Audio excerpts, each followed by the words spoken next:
इतनी तेजी से आगे बढ़ने में इतने कुशल क्यों हैं?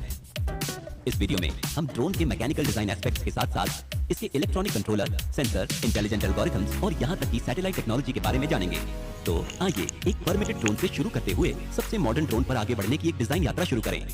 आइए सबसे पहले सिंपलेस्ट ड्रोन डिजाइन से शुरू करें, एक सिंगल प्रोपेलर डिजाइन। एक प्रोपेलर वाले ड्रोन को हवा में उड़ता हुआ रखने के लिए पर्याप्त लिफ्टिंग फोर्स प्रदान करते हैं, लेकिन इस ड्रोन को कंट्रोल करने का कोई तरीका नहीं है। ये केवल इतना कर सकता है कि वर्टिकली ऊपर जा सकते हैं और वापस नीचे आ सकते हैं। एक और परेशानी ये है कि इस ड्रोन की बॉडी प्रोपेलर के विपरीत दिशा में घूमती रहेगी, जो न्यूटन के थर्ड लॉ ऑफ मोशन का परिणाम है। आप देख सकते हैं कि मोटर का स्टेटर रोटर पार्ट को आवश्यक टॉर्क प्रदान करता है। थर्ड लॉ के अनुसार इसका मतलब है कि रोटर को भी स्टेटर पर वापस बराबर मात्रा में टॉर्क देना चाहिए। क्योंकि स्टेटर ड्रोन की बॉडी पर फिक्स होता है, इस रिएक्शन टॉर्क की वजह से ड्रोन में अनचाहा स्पिन होगा। तो क्यों न दो प्रोपेलर्स का इस्तेमाल किया जाए? ये निश्चित रूप से एक पॉसिबिलिटी है और 00 रोबोटिक्स नाम की कंपनी ने इस तरह के ड्रोन को विकसित करने का गंभीर प्रयास किया है। प्रोपेलर की संख्या जितनी कम होगी, ड्रोन उतनी ही कम एनर्जी कंज्यूम करेगा और उतनी ही देर तक वो हवा में रह सकेगा। हालांकि मुख्य परेशानी ये है कि ड्रोन को हाई स्पीड से उड़ान भरने के लिए मैनिपुलेट करने और तेज शार्प टर्न्स लेने के लिए उच्च लेवल की कंट्रोल एक्यूरेसी और स्टेबिलिटी की आवश्यकता होती है। हम आशा करते हैं कि कंट्रोल एल्गोरिथम्स की प्रगति की वजह से दो प्रोपेलर वाले ड्रोन एक दिन अच्छी स्टेबिलिटी प्राप्त करेंगे। आप देख सकते हैं कि दो प्रोपेलर वाले डिजाइन के ब्लेड्स ऑपोजिट डायरेक्शंस में घूमते हैं। इस तरह मोटर का रिएक्शन टॉर्क रुक जाता है और अनचाहे बॉडी स्पिन से बचा जा सकता है। तीन प्रोपेलर वाले डिजाइन बहुत ही कम इस्तेमाल किए जाते हैं। इस प्रकार के ड्रोन के साथ मुख्य परेशानी मोटर का रिएक्शन टॉर्क और जायरोस्कोपिक प्रिसिशन है। इन दोनों से डिजाइन और एल्गोरिथम्स में अनावश्यक कॉम्प्लिकेशंस पैदा होते हैं। अगले वेरिएशन में 4 प्रोपेलर वाले ड्रोन या क्वाडकॉप्टर्स हैं, जो आमतौर पर H आकार या X आकार के होते हैं। आइए अब क्वाडकॉप्टर्स के दिलचस्प फोर्स डायनामिक्स को समझकर ये देखते हैं कि ये कैसे मैन्यूवर करते हैं। हॉवरिंग प्राप्त करने के लिए ऑपरेटर को केवल ये सुनिश्चित करना होगा कि ड्रोन का वजन प्रोपेलर द्वारा उत्पादित थ्रस्ट से एग्जैक्टली बैलेंस्ड हो। आप सुंदर एयरफॉइल आकार देख सकते हैं जो प्रोपेलर लिफ्टिंग फोर्स उत्पन्न करने के लिए इस्तेमाल करते हैं। फॉरवर्ड मोशन पाने के लिए आगे के प्रोपेलर की स्पीड धीमी हो जाती है और उसी समय पीछे के प्रोपेलर्स तेज हो जाते हैं। इस वजह से पिच मोशन होगा। अब प्रोपेलर की स्पीड को एक जैसा बनाकर सभी फोर्स वैल्यूज को एक जैसा बनाएं। यहाँ मान लीजिए कि आपने परिणाम स्वरूप आए प्रोपेलर फोर्सेस के वर्टिकल कंपोनेंट को ड्रोन के वजन के साथ बैलेंस किया है। इसके बावजूद भी अनबैलेंस्ड हॉरिजॉन्टल फोर्स होता है जो ड्रोन को आगे की ओर ले जाता है। ड्रोन के रोल मूवमेंट को इन्फोर्स करने के लिए इसी तरह की टेक्निक का उपयोग किया जाता है। सीधे शब्दों में कहें, ये मूवमेंट प्रोपेलर्स के लेफ्ट और राइट पेयर्स में इनबैलेंस्ड लिफ्ट फोर्स बनाकर किया जाता है। एक क्वाडकॉप्टर का यॉ मोशन एक अनोखे तरीके से हासिल किया जाता है। इस वीडियो की शुरुआत में हमने मोटर के रिएक्शन टॉर्क और ड्रोन पर इसके प्रभाव के बारे में सीखा। इस तरह के अनचाहे स्पिन से बचने के लिए क्वाडकॉप्टर ड्रोन्स में एक डायगोनल पेयर दूसरे पेयर के ऑपोजिट घूमता है। ये टेक्निक रिएक्शन टॉर्क को पूरी तरह से कैंसिल कर देती है। हालांकि यदि आप ड्रोन को हिलाना चाहते हैं या उसे घुमाना चाहते हैं, तो आपको केवल ये सुनिश्चित करना होगा कि ये रिएक्शन टॉर्क कैंसिल ना हो, जिसे आप एक डायगोनल पेयर की स्पीड को कम करके आसानी से प्राप्त कर सकते हैं।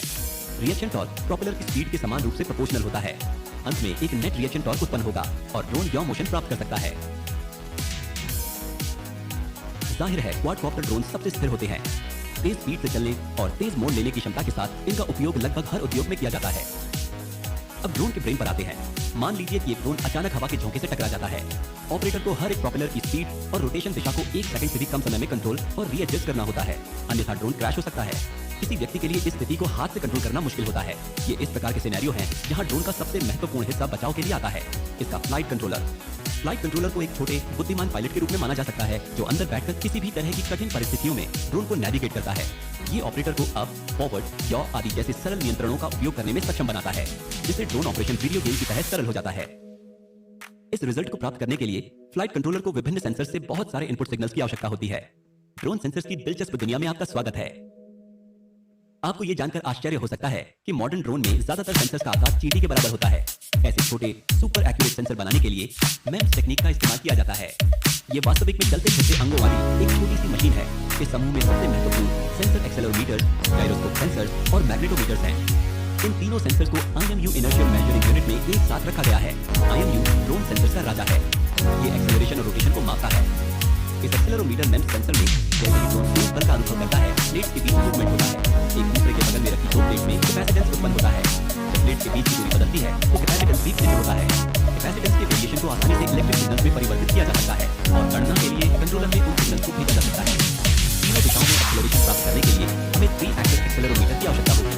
जब हम गायरोस्कोप को भी यूनिट में शामिल करते हैं तो पोस्ट वैल्यूज के साथ हम विभिन्न विमानों में रोटेशन को माप सकते हैं।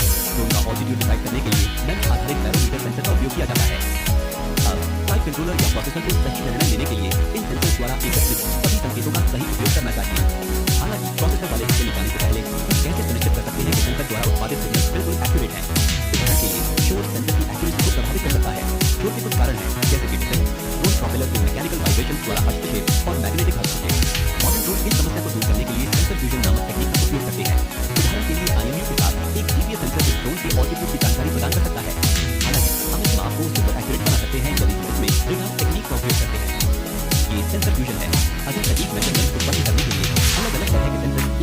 सकते हैं। इन एक्यूरेट सिग्नल्स के साथ हम ड्रोन के निर्णय लेने वाले हिस्से में प्रवेश कर सकते हैं। कंट्रोल सिस्टम पार्ट, इसमें कंट्रोल लॉजिक शामिल है। कंट्रोल लॉजिक वो एल्गोरिथम है जो गलतियों को और कम करता है और निर्णय लेता है। ऐसा ही एक एल्गोरिथम है कैलमन फिल्टर। AF एल्गोरिथम ड्रोन की स्थिति जानने के लिए पास्ट और प्रेजेंट दोनों डाटा को पढ़ता है और GPS नेविगेशन जैसे घर वापस जाने के लिए या ऐसे किसी भी मामले में इसके लॉजिक का उपयोग करता है, या अभी इस मामले में हवा के विनाशकारी प्रभाव के बाद ड्रोन को स्थिर करने में। अंत में वही AF एल्गोरिथम जिसे लॉजिक गेज और ट्रांजिस्टर आदि वाले प्रोसेसर में फीड किया गया है, इस DLDC मोटर की स्पीड को नियंत्रित करने के लिए स्मार्ट डिसीजन लेता है। हाँ, 4 DLDC मोटर की स्पीड को स्मार्ट तरीके से कंट्रोल करके क्वाडकॉप्टर ड्रोन